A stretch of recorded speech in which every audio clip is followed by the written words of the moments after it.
In this screencast, I'm going to do two examples from section 7.5 for Calculus 2 from Anton's book. This is about integrating rational functions by partial fractions. Now, this problem number 26, you've got a quadratic over a cubic. Whenever you're integrating a rational function, a proper rational function, you're going to want to factor the denominator. So we factor the x squared out. It's x squared times x minus 1 in the denominator. And what we've seen in class is that you're going to split this into partial fractions, and you're going to have two terms for the factor x because it's a linear factor, but it has multiplicity 2. Okay, so you need two terms for that, and you need one term for the other linear factor, which is x minus 1. The reason you need two terms for the x squared, if you just had for instance, if you only had the x squared term and not the a over x, when you cleared the fractions to then solve for a, b, in that case it would only be two variables, two unknowns, a and b, you'd have a system with three equations and two unknowns, which would be over-determined, as we've seen. Alright, so the idea now is to clear the fraction. Once you know what the decomposition is, you're going to multiply both sides by the LCD, which is x squared times x minus 1, each term on each side by x squared times x minus 1. The x minus 1's cancel from the last term here. The x squareds cancel from the middle. 1x cancels from this term. Everything cancels from the denominator over here, and that leads us to this equation. 2x squared minus 1 is equal to a times x minus 1 plus b times x minus 1, the quantity x minus 1, plus c times x squared. Okay, now the idea is to rewrite this on the right hand side by distributing everything out and then viewing this as a polynomial, a quadratic polynomial with coefficients dependent on a, b, and c. Okay, so we get the expression 2x squared minus 2x minus 1 is equal to, now we're going to look at what are the coefficients of x squared, what are the like terms, combine like terms over here. We have 2x squared terms, that's a and c. So we get a plus c times x squared, just like if you had 2x squared plus 3x squared, it would give you 5x squared. Here we don't know what the a and c is. Okay, similar for the coefficients of x and the constant term. Now the only way this expression is equal for every value of x, no matter what x we plug in, whether we plug in 1,000 or 1,000,000 or negative 17, the only way that these two polynomials are the same is if they're the exact same polynomial on the left-hand side and the right-hand side. So we set the coefficients of x squared, x, and the constant terms equal to one another. The last one just tells us that b is equal 1. Well, if you know b is equal 1, plug that into the second equation. That tells you that a has to be equal to 3. Okay, and now if we know a is equal to 3, stuff that into the first equation, and that gives you that c has to equal negative 1. So there's the breakdown.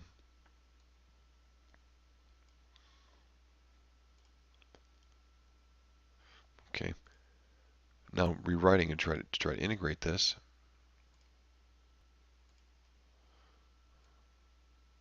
Okay, starting out with our original expression, our original integral, with the denominator factored, we know that a is 3, so we're going to have this as the same as the integral of 3 over x. And we found that b was 1, so plus 1 over x squared. Okay, that came from our linear factor of x with multiplicity 2. And then minus c was negative 1, 1 over x minus 1. Okay, now these are all much simpler individually to integrate than the given expression in the problem.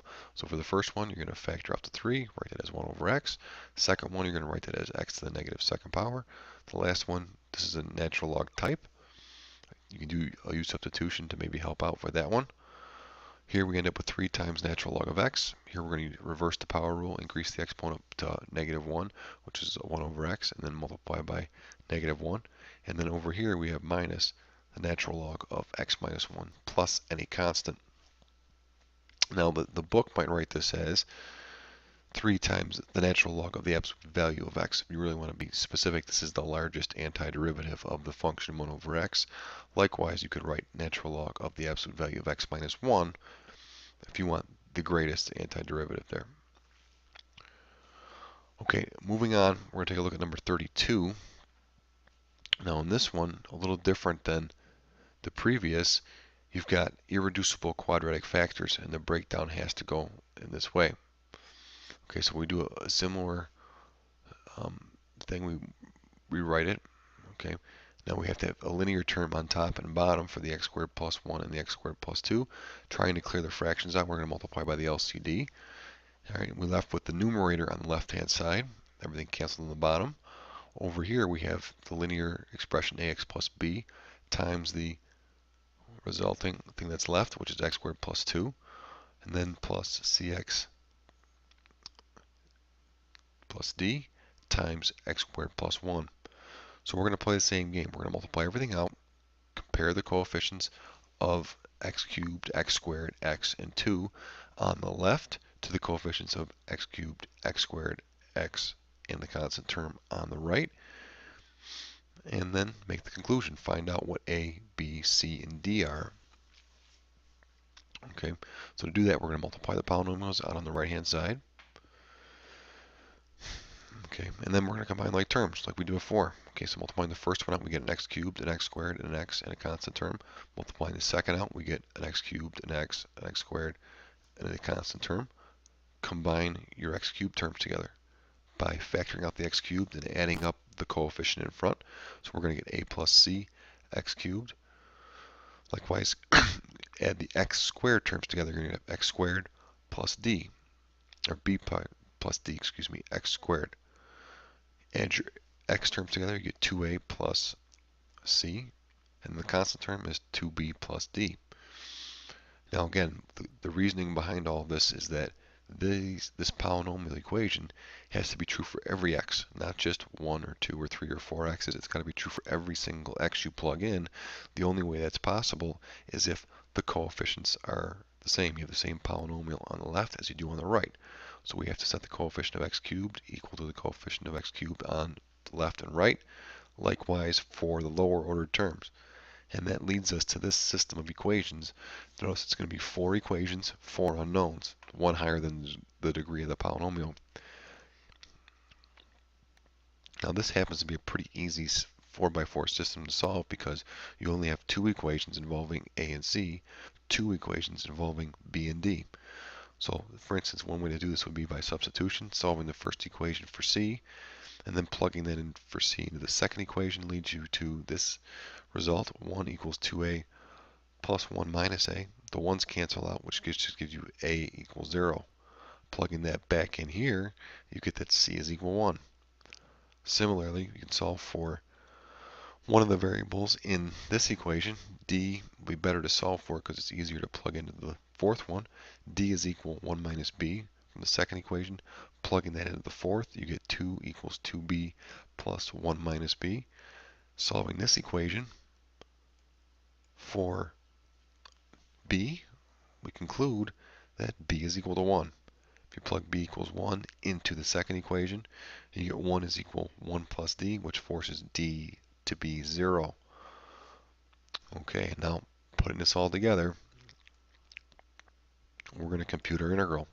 So we found the partial fractions, or the partial fractional decomposition of this rational function.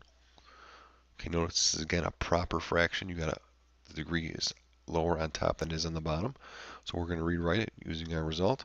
We get the integral of 1 over x squared plus 1 plus, integrating term by term, x over x squared plus 2. Right? A was 0, b was 1, c was 1, d was 0. Okay, in our decomposition. Okay, now we're integrating this, each term here, we're going to get inverse tangent of x for the first integral, not natural log. And then over here, this is a natural log type. You do a u substitution to make it easier possibly, and you get 1/2 times the natural log of x squared plus 2. No reason to worry about absolute value in here because this quantity is always positive.